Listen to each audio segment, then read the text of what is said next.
Hey, what's up guys? Just wanted to make a quick gameplay commentary here regarding Fallout 4 and my initial impressions of the game. So I have put in around 10 hours so far, which is not too far into the game to be fair, especially with the open world games such as Fallout. But I just wanted to give a quick first impressions of the game, maybe what I like, what I dislike. So I think let's start with the negatives because negatives are very apparent and they're pretty common as far as the reviews I have seen so far. So I think that the first negative right off the bat has to be the performance. Especially on PC, things such as frame rate drops or uh, performance improvements that you have to go in yourself. These are not options in the game that you can toggle. You actually have to go in the console and do some research to even find out how to do things like this. And I think it's a little bit. I think it is. It's 2015, right? And this is a AAA release. I think that game companies really need to get their act together, especially with Bethesda. Um, these games on release need to at least perform, at the very least, perform decently. And so another negative about the game is personally, I was a very big fan of the leveling system in Fallout 3, Fallout New Vegas. And when I started Fallout 4 and I saw that there was no skill system, this was a big disappointment for me.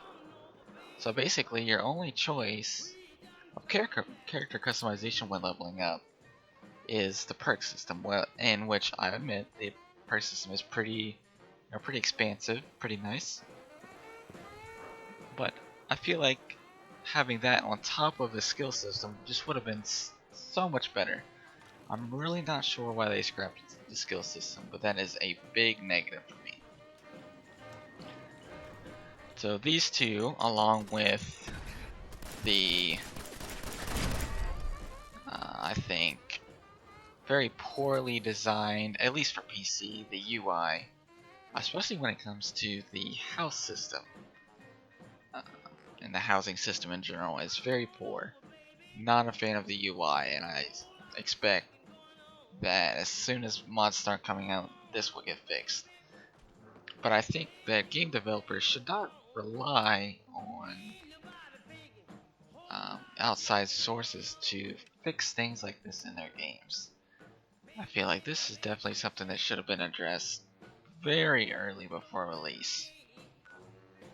Surely they played tested this on PC, so it should have been at least a known issue. But I guess that they felt it was alright to be shipped this way.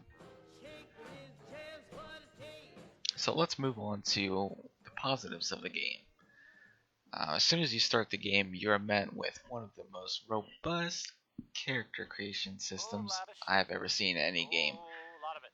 I mean, some of the characters people have been able to create is just mind blowing. It's very, very entertaining to kind of, search the web and take a look what people have been able to create. Now, I'm not that creative, so um, I just went with a basic, preset character. I'm not too worried about how my character looks, but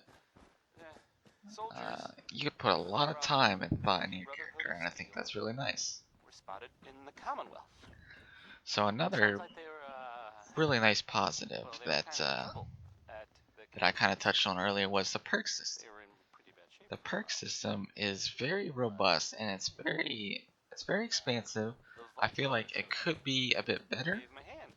Could have a little bit better options. I feel like there are some that are just non-viable options, especially deeper in the tree. Like uh, for the 10 intelligence perk choice, I know I wasn't a big fan of, but maybe that's just me.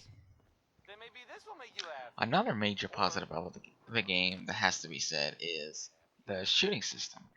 I mean, truly, at times this game just feels like a very nice, arcade shooter at times.